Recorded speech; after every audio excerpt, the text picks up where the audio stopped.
Hello बच्चों, let's see this question. At H2 and O2 can be produced by the electrolysis of O2. What total volume of O2 and H2 are produced at 1 atmosphere and 273 Kelvin when current of 30 ampere is passed through K2SO4 aqueous solution for 193 minutes. So बच्चों यहाँ पे हम पहले ये निकाल लेते हैं number of Faraday which is equals to I into T upon 96500. So current is 30 ampere, time is 193 minute, उसको सेकंड्स में करोगे अपॉन 96500. इसको जब आप सोल्व करोगे तो आपके पास आएंगे number of Faraday 3.6 Faraday.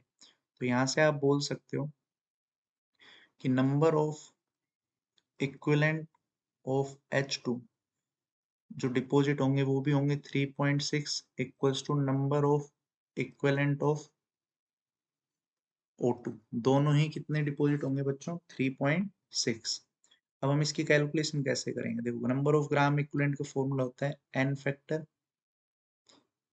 Into मोल, और मोल को आप लिख सकते हो वॉल्यूम अपॉन 22.4. अब आप n फैक्टर देखो, H2 गैस का जब लिखा जाएगा तो वो लिखा जाता है 2H plus plus 2 electron gives H2. तो H2 के लिए n फैक्टर हो जाता है बच्चों 2. 2 into volume upon 22.4 equals to 3.6. तो यहाँ से वॉल्यूम इन लीटर हो जाएगी बच्चों 3.6 इंटू ये 2 इसको कैंसिल कर देगा 11.2 टाइम्स. सिमिलरली ये तो आपने वॉल्यूम ऑफ H2 कैलकुलेट की. वॉल्यूम ऑफ O2 अगर आप कैलकुलेट करोगे तो वॉल्यूम ऑफ O2 के लिए जो n फैक्टर आएगा वो होगा 2H2 gives O2 plus 4H plus plus यहाँ पे आएगा 4 इलेक्ट्रॉन बैलेंसिंग. तो ये हो गया आपके पास O2 के लिए n फैक्टर हो जाएगा 4. तो आप n factor into mole, mole को लिखोगे volume upon 22.4 equals to 3.6 gram equivalent. n factor is 4, volume upon 22.4 3.6. So यहाँ पे वॉल्यूम इन लीटर आ जाएगा आपके पास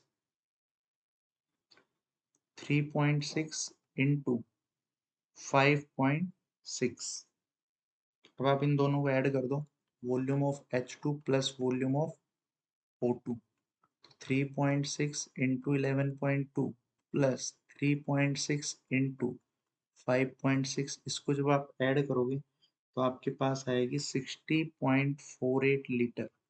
सो right answer will be option C. I hope you understand it very well. Thank you. All the best.